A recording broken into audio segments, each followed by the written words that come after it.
Welcome back, everyone. So good to see you today. For those of you that are new to my channel, my name is Melissa, and I started this channel about a month ago, so it's only a month in. And today we're going to talk about how grief is exhausting. And just to give you a little bit of quick background of who I am, again, my name is Melissa. I live here in Colorado. As you can see from behind me, it's beautiful. You know, we have beautiful mountains here. But anyways, I am a mother and a wife, a mother to 5 children. 2 of my children, Noah and Sophia, are in heaven. Noah's age 7, Sophia is age 5. Our oldest son, Malik, is in prison for murdering Noah and Sophia. Malik is serving a 96-year life sentence in prison here in Colorado. So, once again, I just want to let you know I'm speaking from a very humbled place, a place of grief. And it's been 4 years now, 4 years, and my grief is still exhausting. Please forgive me for the cars in the background. It is November here, and it's beautiful weather, beautiful morning, and I'm not the only one who wanted to come out here and take advantage of the beautiful morning. It's like 60 degrees here, so it's beautiful. But anyways, I just wanted to talk about grief is exhausting. I think I was under the impression at one time or another that after, I don't know what I thought. Maybe like after a year or so, I wouldn't have so much exhaustion, that somehow I would be full of energy. And I've discovered 4 years later that's not true. I am still exhausted as I was the very first day. Sometimes I believe I'm more exhausted. There was a lot of shock, a lot of numbness at the beginning. And so for you fellow grievers, I know you understand what I'm saying to you. I know you get it. Or if you're not grieving, maybe you know someone who's grieving and you see these qualities within them. They're exhausted all the time. When you lose somebody from this world that you love, that it's a deep, significant loss, it drains you. And I think a lot of us do hear that quite a bit in grief. It is definitely a sentence that we can all say, grief is exhausting. And then those of us in grief, we know what that sentence means just by saying grief is exhausting. Those 3 words, friends, they speak volumes. They speak volumes, And in our grief, it's like a limb is missing. I tell people this quite a bit. I say, I wish I could just walk around with a missing arm or a missing leg, something missing, so then people would know, and then they could say, hey, what's wrong? What's going on? But it's not like that in grief. And, people don't know. They only just see the outsideness. So they don't understand how exhausting it is. Just to wake up in the mornings can be exhausting. Have any of you felt that way? Even after maybe an 8 to 10 hour sleep, you wake up and you're exhausted. You start your day exhausted, bone weary and tired. And so I've discovered in my grief and in my sorrow that any strength that I have to be a mother, to be able to go about my day, it's the love of God. It really is, friends. His love is unfailing.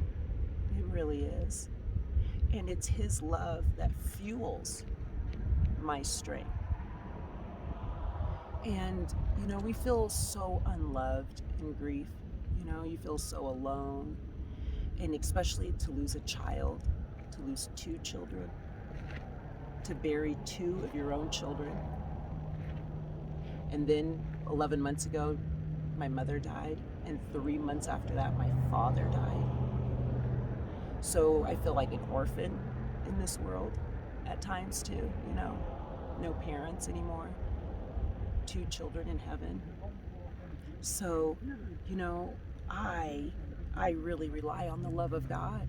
And you know, Romans 8:38 says that nothing can separate us from the love of God. Nothing. You know, I read a lot of different translations, and one translation says, not our fears for today or our worries for tomorrow will separate us from the love of God. Not even death. That was a scripture that, friends, I cling to. I cling to it. I have asked the Lord to reveal that scripture to me more ways than one, you know, and to understand, what does that mean? What does that mean for the love of God to be the fuel for our strength, you know, to be able to use, to be able to tap into that love, to be able to receive that love as your strength. And, you know, friends, the best thing that I probably have to offer is it's your time with the Lord. It's your personal time with the Lord, you know. And so in our grief, in our sorrow, when we wake up in the mornings and we're exhausted, but yet we have a full to-do list to do, we have other children at home that need to be taken care of, you know, some of us may have jobs to go to, and the Lord wakes me up every morning, friends. Every morning, about 3:30, 4 a.m. I feel it. I know it's Him. He wakes me up so I can spend private, alone time with Him in the morning. Because every morning I have to revisit my grief. Every morning I have to acknowledge it. Every morning I need to be able to say, all right, another day without Noah or Sophia, or even Malik. And now without my mom. You know, my mom lived with us for the last 3.5 years, and she was my rock. Oh, my mom was my best friend. She is my best friend. You know, and I greatly miss her. You know, we come from our mother's wombs. So when they die, it's like a piece of us dies with them, and then our children die. And we give birth to our children. They come from our wombs. So it's a piece of us buried as well. So the next time, you guys, if you're around someone who's grieving and in grief, no matter how many years, months, weeks has it's been, just please remember their grief is exhausting. It's exhausting for them. And, you know, it's very well exhausting for them to show up to work, to do a good job at work, to be a good employer, to be a good sister, friend, wife, mother. So we need to give these people some credit, you know. We need to give the grievers some credit. And just let them know you are really doing a great job. I know you don't feel like it. I know this is not a job you picked or wanted at all, but you're doing a great job. So we need to have rest in grief, friends. Give yourself rest.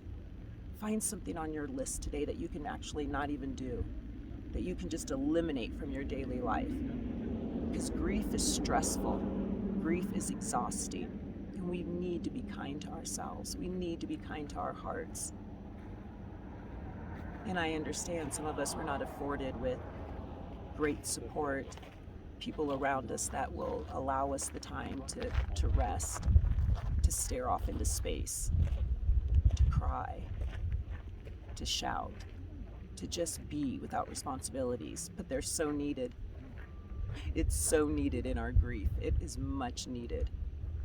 So today, let's give ourselves permission to eliminate a stressful item out of our daily lives that is just not needed, and be okay with it and not feel guilty about it. And give yourself permission to rest.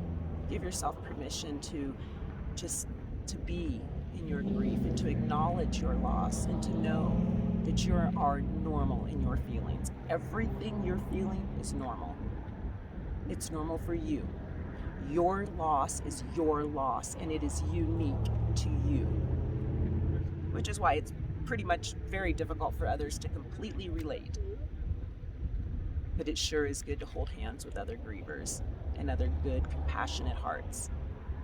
So today, friends, give ourselves a little bit of a break and rest when we can. It was so good to chat with you today.